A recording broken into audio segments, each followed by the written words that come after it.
All right, guys, welcome back to the channel. My name is John Hernandez. I'm a consultant here at Cashswipe. I've been part of Paul Alex's team for nearly 5 years, helping people learn about creating additional passive income. You're watching Residual Incomes for Beginners, where we share real stories, experiences, and strategies on how to build residual income.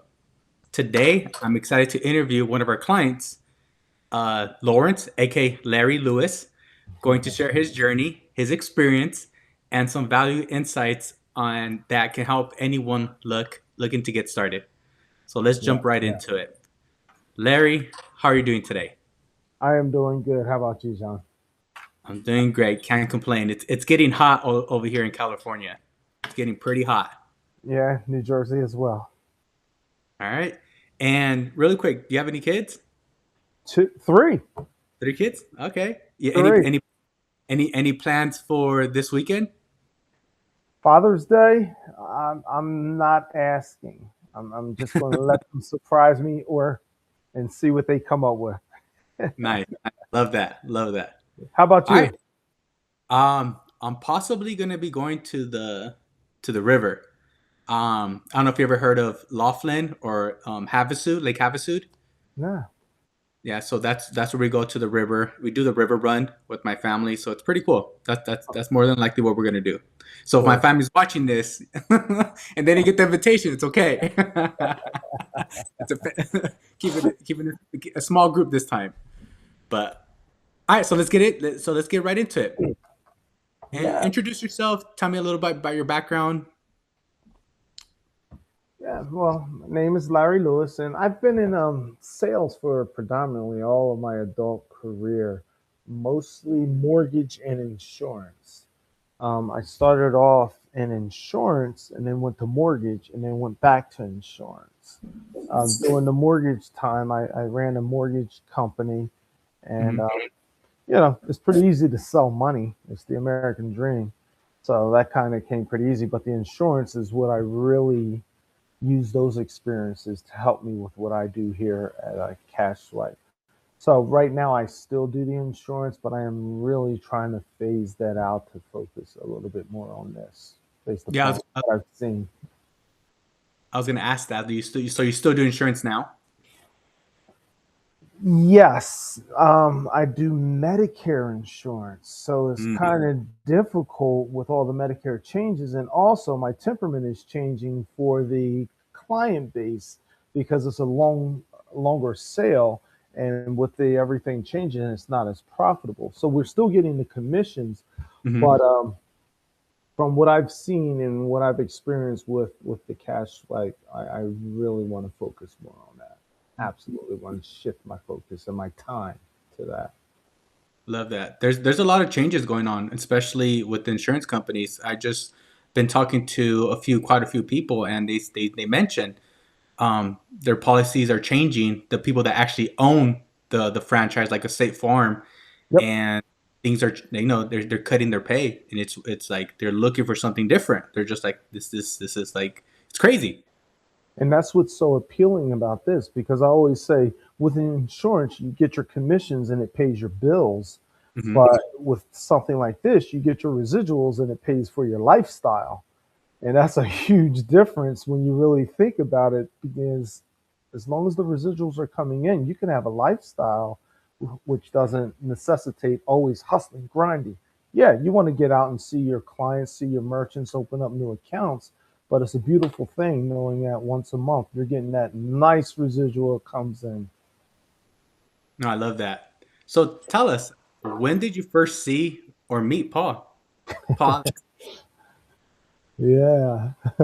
I first met Paul, not like meet Paul, but was introduced to Paul December in 2022. Oh, ATM all together. ATM together. Yep. So the one thing that I loved about when I was introduced to Paul and his businesses, he's a Hmm. guy who says what he's going to do, but he also does what he says. And I respected that from the ATM business.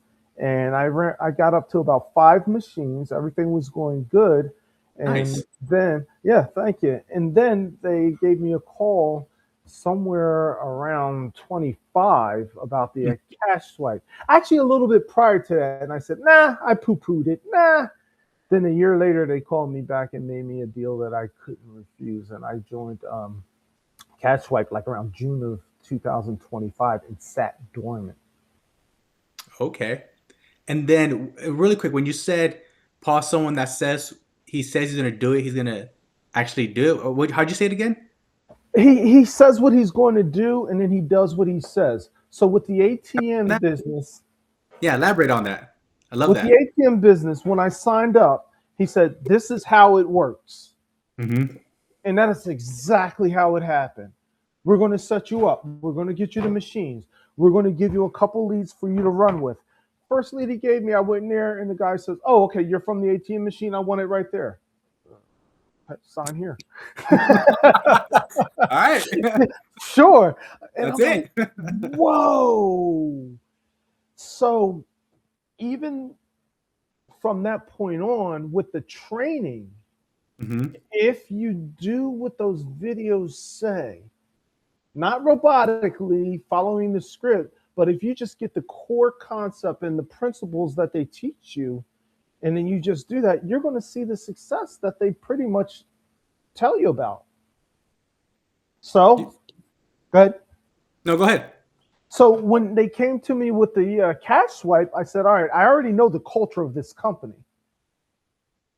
Why not?" No, And yeah. again, it just played out. This is what's going to happen. And again, it's exactly what happened. Love that. And when you said you joined back in, you said we reached out to you in 2000, I'll say 2024. You're like, nope. And then we reached back out to you. We gave you an offer, but you couldn't resist. Yeah, Uh, yeah. I also did see that you joined the Dallas event. Was that before or after you joined? I had joined prior to the Dallas event because the Dallas event wasn't until like September or something like that, Mm. right?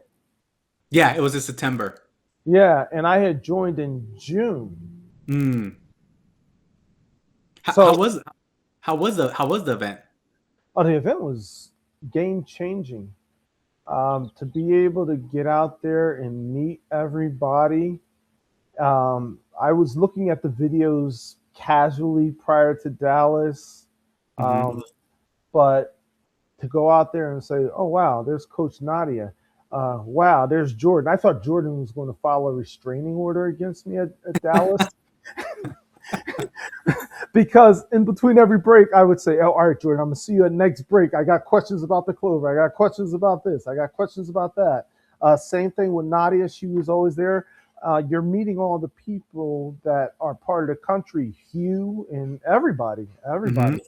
So it changes because one, it shows the accessibility of everybody, but it also gives you a straightforward look at what you have to do. No holds barred. Do this, you'll be successful.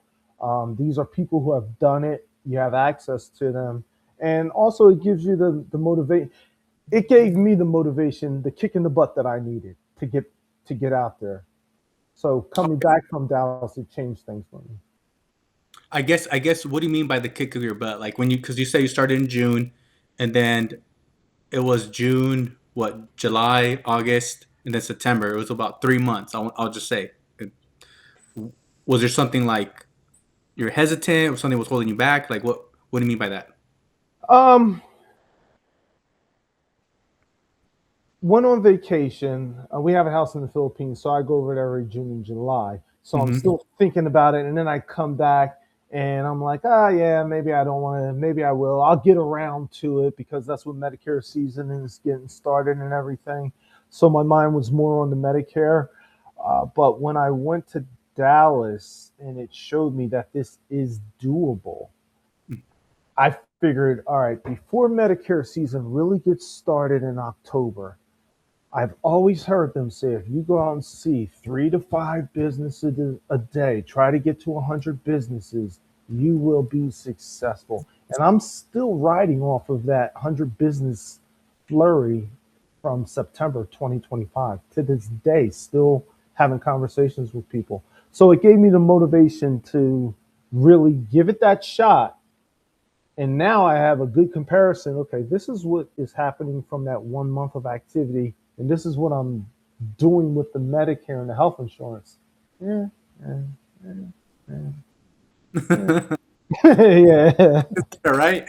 Yeah, I think this will, and that's when I said, okay, great. The commissions pays for the bills, but the residuals can pay for a lifestyle. No, 100%. It's gonna get you. It's long term.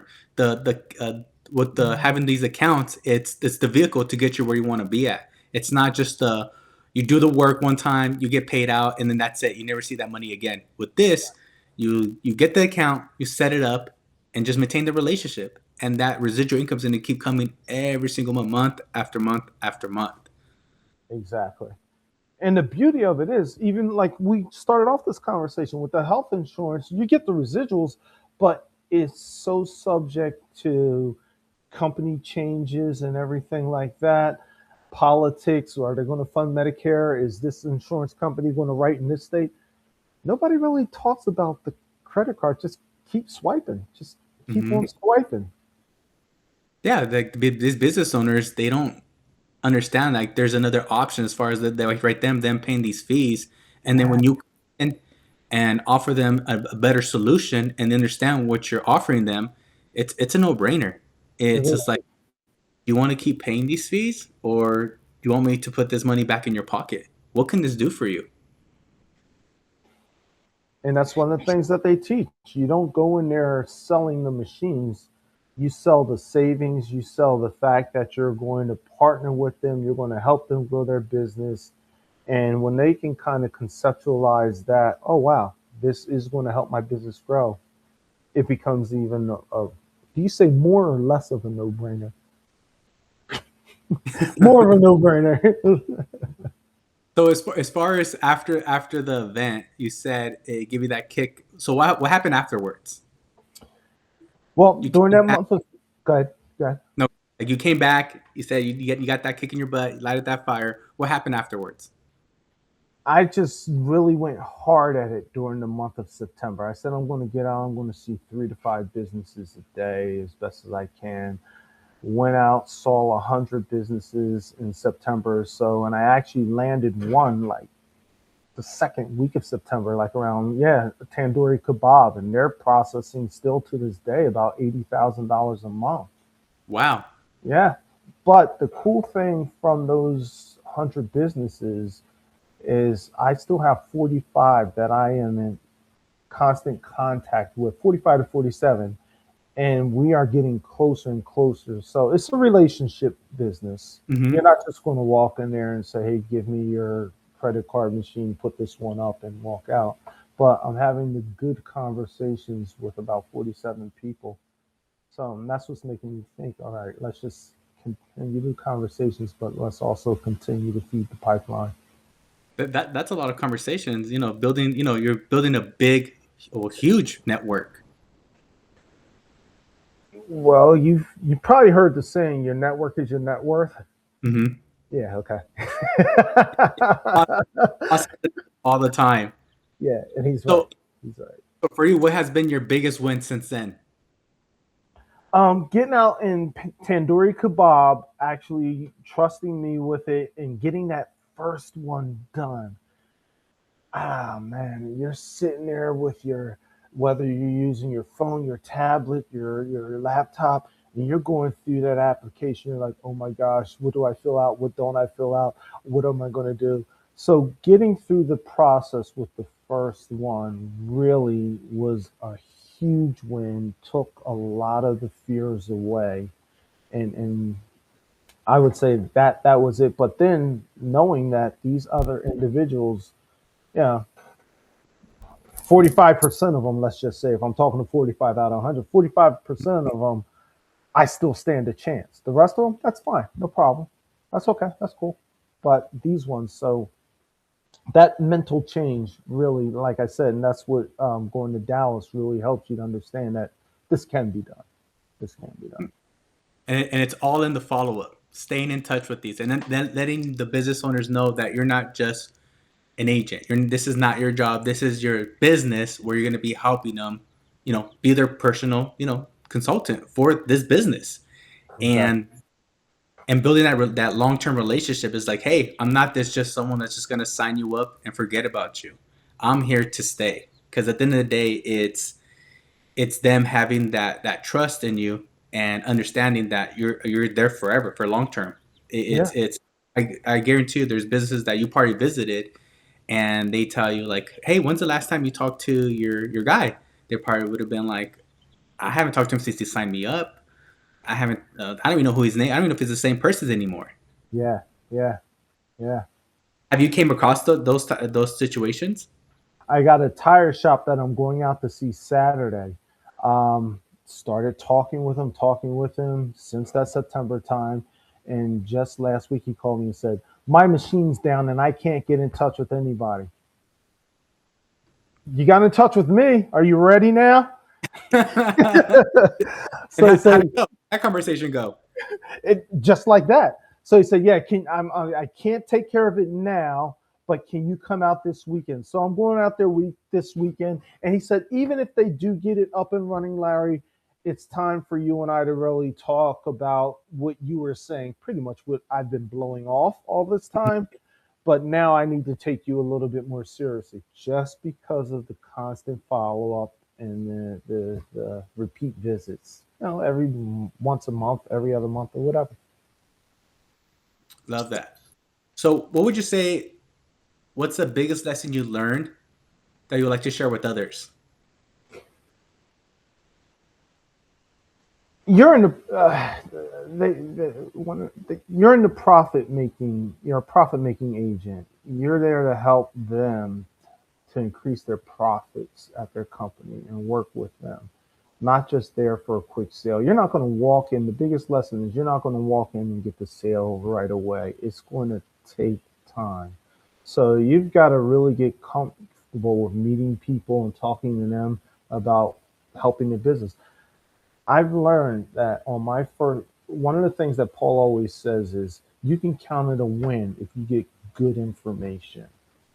Good information may be a phone number, a good email address, or the time that the owner is there, because you can take that good information and use it to your advantage. So the biggest lesson that I learned was a mindset change, and they have all the classes of the mindset. I'm like, why are they always trying to manipulate my mind with these classes? But but the mindset is important, that you go in there the first couple times knowing I'm not going to get this sale right away. I just want to learn about their business, hear what their pain points are, Mhm. and then structure my next approach. Like one guy I walked in, pizza place. Hey, how'd you get into pizza business? I was an architect before. I got burnt out, and I just wanted to do something that I can come in and make my money and get. I said, "Oh man, you make good money here." So yeah, I bill about $100,000 a month. Write that down. Good information. Good information. So next time I come in there, I'm like, "Hey, there's my architect of pizza. What's going on today?" And just start building that relationship. What then I can say, "What system are you using?" And just build, build, build, build, build, build. Don't go for the kill right away. Is the main thing I had to learn. Okay. And then let's talk about support because you said Jordan was going to do a restraining order because you kept talking to him. Same thing with Nadia. Nadia's great. Nadia is she challenges you. She has a lot of information. She calls you out. Whoa, whoa, Nadia, relax. Yeah, yeah, Well, if you say you're gonna do it, do it. I'm like, all right. exactly. But let's talk about the your experience, like the community, like what you've been, like what you've seen so far. Because ask this is all about helping our clients and teaching them that there's a lot of support out there. So, what's your experience with the support? Everybody is approachable and available. It's like everybody wants to see you succeed. In some corporate cultures, people will cut you off to advance their agenda. It's a Hmm. beautiful thing when everybody's doing good and they're sharing their secrets of success with you. So the whole culture, and like I said, from ATM altogether, I've always seen, from following it all the way here to cash swipe. People are there to help you. You've got so many resources, both online, both in the school, the training community, the videos that you can watch. And I'm watching these videos and I go there, I'm like, oh, that's the guy who always, oh, that's John Sarabia. Oh my gosh. Yeah. So everybody is accessible. And when you go to the events, you are going to be as safe as you can ever get. There, I've never seen so many police officers or ex-police officers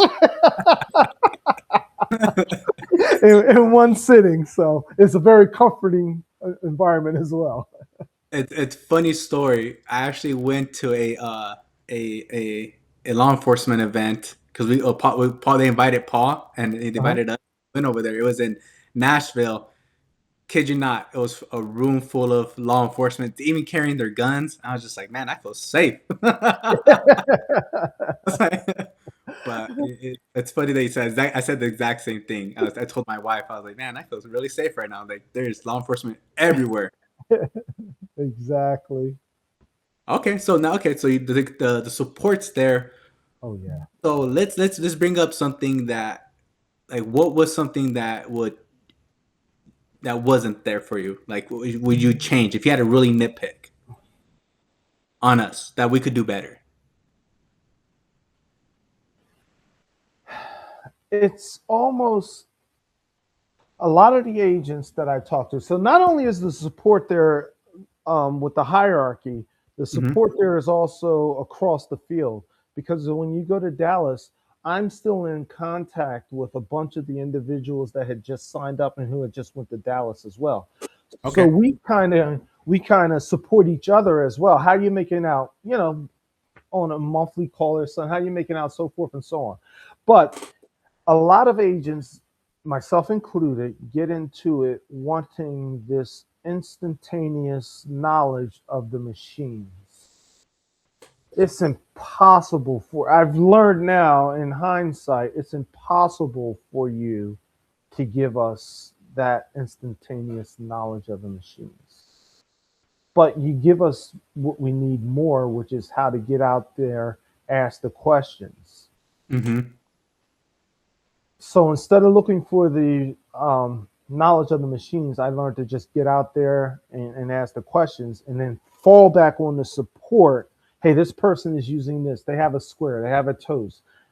They're using that and this, and this. And again, violate my restraining order against Jordan, always there to give a call, Coach Nadia or whoever. So I would think a lot of agents would say, because when I talked among my peers initially, I don't know the machines, I don't know the machines, I don't know the machines. But we really can't fault you for that because how are you going to sit down and unless it's like the Matrix and just download it into me with the machine? So you'll learn that over time. But giving them a better expectation that stop worrying about the machines, stop worrying about the machines, stop worrying about the machines, stop I worrying. love that. If and that is a common question, like, oh, what about the machines? Like, do I need to know the ins and out? Realistically, you just need to know the basic of what they do, and Yeah, as you continue to grow and do this business, you'll obviously learn more about each machine because every business needs something a little bit different.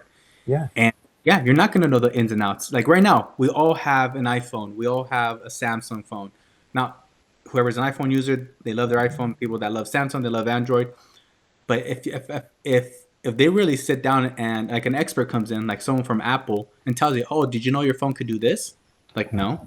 Did you know your phone could do this? Your phone could do so many different things, but in all reality, we just use it for call, text, and maybe scroll on Instagram. In most cases, same thing with the Androids, and the same thing goes with the machines. They're just gonna use it for their yeah. checkout, collect cash, or tap their card, place the order, and maybe some inventory. Again, every business is a little bit different, but these are Yeah, things that you learn through your experience. exactly. And as you get more experience, you start to now better assess when you're talking to them. Like some of the trainings just tell, if you could change anything about your processing system now, what would you change? And now Mm. you just take that back to the lab, run it through the different systems that we have, the POS systems, and find the right one for them. Yeah, Yeah, they might not even need all the fancy stuff. I yeah, had one story that I went to. I went to this guy. He did a retail. and small, nothing crazy. And he had the Clover Mini, and he was paying processing fees. And I was like, "Well, what do you do with the machine?" Because he was just sits at his counter, he literally just like this, sits at the counter and just waits people to come up to him to purchase whatever merchandise he has. Yeah. And I was like, "What do you use the machine for?" And he was just like, "Nothing. It just sits here and tap it goes." I'm Yeah. like, "Okay, so you don't use like the features or anything with it?" He was just like, "No." I Yeah. was like, "Okay, so I don't like. I'm gonna recommend you this one." And I kid you not, he was just like, "No, I want the exact same one." I was like, "But you don't need that one. It's taking up too much room on your desk." And his wife was like, "Yeah, no, he's right. Like, this is just it just looks cluttered, looks messy. Like, why do you need this?" And long story short, we went back and forth a few times. I go back and revisit him, but he, at the end of the day, ended up working up, and he ended up getting the Valor. If you guys can see back there. Uh-huh. But sometimes these business owners, they think they need all these fans, or someone just comes in and tries to give them all these different things that they don't need. Yeah. And sometimes it costs them. Like some of these businesses are paying hidden fees because they have the type of machine that they have. So again, we're there to support them and just to help them save money and put money back in their pocket. Yeah, and you're absolutely right. We don't know the full functionality of our phone, let alone a POS system. I went to a food truck this weekend, and he has this big toast with the server and this and that and everything. And I just told him, all you really need is a Valor with Yeah. a SIM card. I'll give you that. Yeah. Return the machine that you're paying 100 or so a month for toast, and your daggone server is sitting. He told me it's sitting in my office. I never bring it out with me. So give that back. I'll give you this, and let's see what we can do. Uh, Yeah. hopefully he'll bite on that. Yeah. Especially with the food trucks, it's just getting that Valor, the SIM card. You're right. It keeps it much. It's a much simpler and smaller too. It's simple, just like here. Exactly. So, and this is something that you said that stuck with you at the from the Dallas event. So, how is your follow up process? What does that look like? Because you said I you still have 45, you still have 40 people that you're keeping the talk down. What's your process looking like? Yeah, I use a CRM system, and I log everything in my CRM system, and it also goes to my phone. So once a week, I'll print up my activity report, and it Mhm. shows me who I talked to, and then I'll go down and say, "Oh wow, I haven't talked to this person in a while," and of course, they're going to be the highest priority. So I just use that to kind of track to make sure nobody falls by the wayside, and in that CRM system, it allows me also to set like dates and appointments. Yeah, So one of my people, he's a hoagie shop. I've been working with him since like October, but I called him last week and he says, "I'm gonna be away this week, but it's about time that we really start looking at this seriously. Can you call me next week?" So I just set a task, a little tickler reminder, and then I use the CRM to do that because it's impossible to remember. And if the key is adequate follow up, I don't want to drop the ball on anyone because John Srabia always says you're one visit away from writing that sale. hmm And if I miss that appointment or if I out of you miss sight, out of mind, yeah, you miss that touch point that someone else comes in, and they get the opportunity. Like, oh, this guy, like I remember this. Like this sounds familiar. And then just so the for the people that are watching is they don't know what CRM is. It's the portal uh, that we provide for them to get access to. That's something that we do provide. mhm. It's a portal where you could track all your leads, you can see your income, all that good stuff. All right. So this is for you that don't know the CRM. Yeah, it even shows you if someone hasn't processed in a couple of days. So is everything okay? That's Because good. That's good to know. you never know, someone else could have gotten in there and started talking to them. It happens. So yeah, the CRM system really helps. Love that. Love that. All right. So is there anything you did when you first started Mm. that you no longer do today? Definitely trying to sell them on the first one and not and devaluing the relationship building aspect of it, because you and I were talking and hmm we see it as a no brainer, but this hmm is their baby. This is their business. That machine right there gets me $100,000, $60,000, $10,000 a month. I'm not just going to turn it over to anybody. So the mindset that changing, and the other one really is just the follow up. Um, a big part of the training with the mindset from Coach Nadia is Hmm. you can't let this stuff get in your head, man. Just because they said they didn't say yes today, you're okay. Still, Hmm. still keep going. Still keep going. So I used to, oh, they're not interested. But they didn't buy from me the first time. It's okay. It's okay. And they're just saying, just because someone says no doesn't mean no. It means not right now.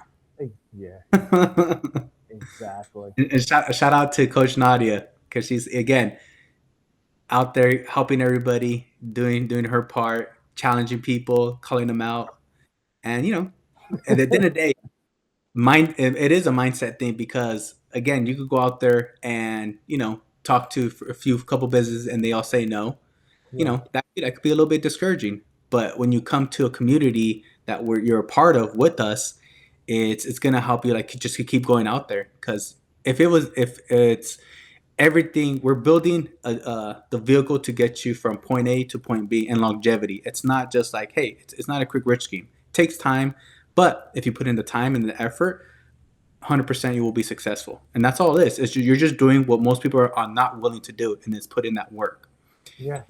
It's and you follow up. It's the follow up game needs to be strong. Yeah.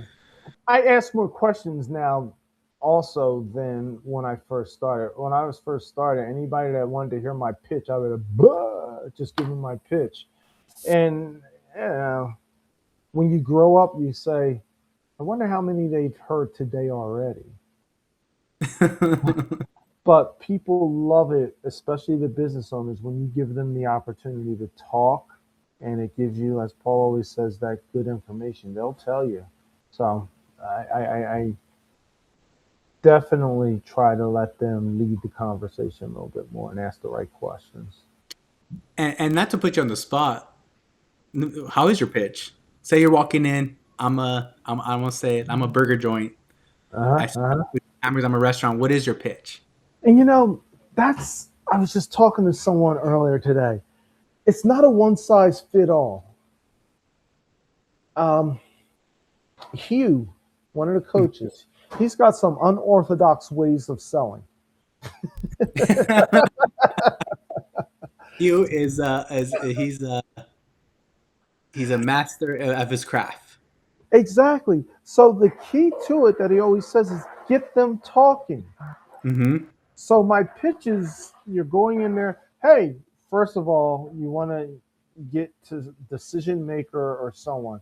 And then just start asking, how is business? What is I of course I do merchant services, but I'm just here to find out some information. What do you like about your system? What would you change about your system? I'm just here getting information and just let them start talking. And like the other guy, like I mentioned, the pizza place guy, he started talking and he told me he's an architect and all that good stuff. So the pitch really is just to get them start talking. Yeah, you don't want to be like a wolf in sheep's clothing. You let them know what you're there for. And if you're going out with the shirt on, they're going to see it from the beginning. Um, but just one size doesn't fit all. One size doesn't fit all. So One to Coach you Hughes, just be creative, man. Be creative. No, 100%. One thing I did learn from Hugh was well, I learned a few things from him. He's a, again he's master of his craft. He says when you're extracting information, just even though you might know the answer, just sound confused.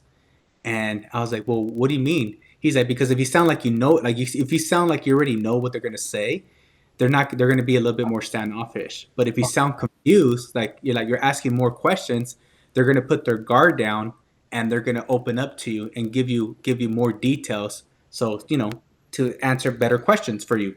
So that's a gem for anybody that's watching this is when you want more information, sometimes sound confused, like act like you're unsure, like like what, like that's how that works, because then someone's going to be more open to helping you. and to get the information that you're looking for. Again, Absolutely. all right, love it, love it. So, for someone that's thinking of joining, what would you recommend they learn? So, let me rephrase that question. Someone that's thinking about join, and then Mhm. they're about to start, what would be the first thing you want them to learn first? Learn those mindset. Look at those training videos about the mindset, because salesmanship is an art form. It is an art form. You would want to learn how to, again, pivot from whatever the situation is, read the situation. One thing Hugh said is watch some movies, learn how to be a conversationalist, learn how to talk to people. So look at those videos and pick up on those tips. Just don't think that it's everyday knowledge that you're just going to say, hey, I got a machine, I'm going to save them 3% and they're going to eat me up. No, it's not going to happen that easily. So I would recommend that they definitely go through all of the trainings, and just understand it's not going to happen overnight. But again, it's not going to take forever either. Mm-hmm. Also learn to just be disciplined. Be disciplined. A lot of people come in, and of course, they have other jobs or things like that. You have to set that time aside to really work the system. How It's much? not just going to happen. How many hours do you put aside a week to do this? Well, that's the cool thing about it. Remember what I said, the commissions pays the bills, but this Mm-hmm. pays for your lifestyle. So if I'm driving somewhere and I see a tire shop, I'm like, I've never talked to them. So you could constantly always be working without feeling the burden of your working. Let me just go in here and see what this tire shop. Hey, how long you been here? Yeah, I do merchant services. I'm a local agent, so you're going to see a lot of me from this day forward. I'll say something like that to them, whether you want to or not. Until you tell Yeah. me to stop coming in, you're going to see a lot of me from this day forward because I want to learn more about your business and I want to learn how I can possibly help your business. Tell me a little about your system and your business and what you do. Ah, da da da da da da. Really? Tires? Is inventory a big problem for you? Now I'm thinking, do I need a system that can have a high volume inventory, and just start from there? So the amount of time that you put into it, you could really be doing this business at all times. I'm with a buddy of mine that does business line of credits Mm-hmm. for companies. You ever do business line of credits for companies that use credit card machines? All the time. I'm working, I go into work mode instantly. Yeah. So it's just keeping your mind open and your eyes open for opportunities always. I love that, and that's a big thing. It's you could do this while you're doing your normal errands. You're just if you're going to the grocery store, putting gas in your car, like you said, you were just driving. You see a tire shop. I'm gonna just stop in really quick. It's gonna take you what 10, 15 minutes out of your day to make a good impression, and now you have someone that's in your pipeline, and you just follow Yeah. and make it close. And another thing you said was discipline. Just like anything, I tell my kids all the time, motivation is like this. It goes up and down, up and down. But when you're disciplined and consistent, it just keeps going up. That's when you start building momentum. That's when you start getting traction. And sooner or later, you get one account, then you get two, then you get three, then you get that one account that refers you someone. And it's Yeah. just a snowball effect. And all of a sudden, you're just like at a beach making money. And, you did it. You did what you said what you're going to do. Yeah. So if you're working that full time job and who knows, maybe your schedule's from 7:30 to 3, then make sure you set off like 4 to 5 to just stop in on some businesses on your ride home. Take a different route home. Do something, but set that time. And then as you do that, you're going to feel more comfortable, as you said, giving your pitch. Now, whoever is in front of you is a prospect, because even if they're not using the merchant services directly, rest assured they know someone. Contractor. Um, I do investment properties, and I'm talking with my contractor, and we got a problem. All right, let's go get something to eat. Where do you want to go eat? My cousin just opened a restaurant. Okay, that's where we're going. You go ahead and I'll meet you there. And we go there. He talks to his cousin, breaks the ice. The cool thing about it was that was one of the restaurants that I was trying to get into. So that's why I kind of stayed back to let him go. And then when I walk in, I know his cousin is thinking, "Oh God, here comes this credit card guy." Okay, Larry, let's have a seat. Oh, you know him? Yeah, yeah, yeah. That's my contractor. That's my cousin. We should all be doing business together. No, I love that. Hey, your network is your net worth. That's 100% true right there. Yeah, and that's a real life situation. I actually signed him up. Um, he has to deal with some credit issues. So Hmm. it's the difference between a attritional and a high risk account. But we're still working through it. But that actually played out just like I said. Yeah. No, that's good. That's good, man. So, last question. Any words of encouragement, advice to anybody that's thinking of starting something, thinking of starting the credit card business, or thinking of starting anything new in general? Yeah. Understand your why. Why are you doing it? And that why has to be bigger than just making money, because if you focus on doing a good job, the money is going to inevitably follow. So your why has to be something that's going to motivate you, get you out of bed every day, um, keep you doing it, because like you said, the motivations go up and down. But if you have a strong why, that's just not money, money, money. Yes, we are all in this to make money. And I even said the commissions pay the bills, but the residuals pay for the lifestyle. We want to be able to wake up and know that, oh, hold on, someone just used the credit card at this restaurant. I just made some money. And allow that A to good day, happen. right? Yeah. But my why is I love talking to the entrepreneurs, getting to know them, hearing their story, and being able to partner with them. That's what Mike Santi always says. You partner with them to help them to grow their business. And I love it when they give me that opportunity to help to be a part of their business and to help them grow. So that's the why for me. It may be whatever it is, but find your why and let that motivate you. Yeah. So anyone who's thinking about doing this or getting into it, ask yourself, why am I doing it? What do I really want to accomplish for me? But equally, what do I want to bring to other people that's going to be of value to them? Not just take, take, take, take, take, but it's a reciprocal type of situation, man. Love that. Love that. And, again, everybody find your why, because at the end of the day, we're all doing this for a reason. Is either to, support your family, to Yep. enjoy life, retire, but find your why, and that will get you to where you want to be at. Yeah. All right, guys. Well, thanks again, Larry. All Yeah. right, guys. This is John with Cashfly. Make sure you guys subscribe to our YouTube channel, Residual Income for Beginners. We will catch you guys on the next live. All right. Peace. Best wishes to everybody.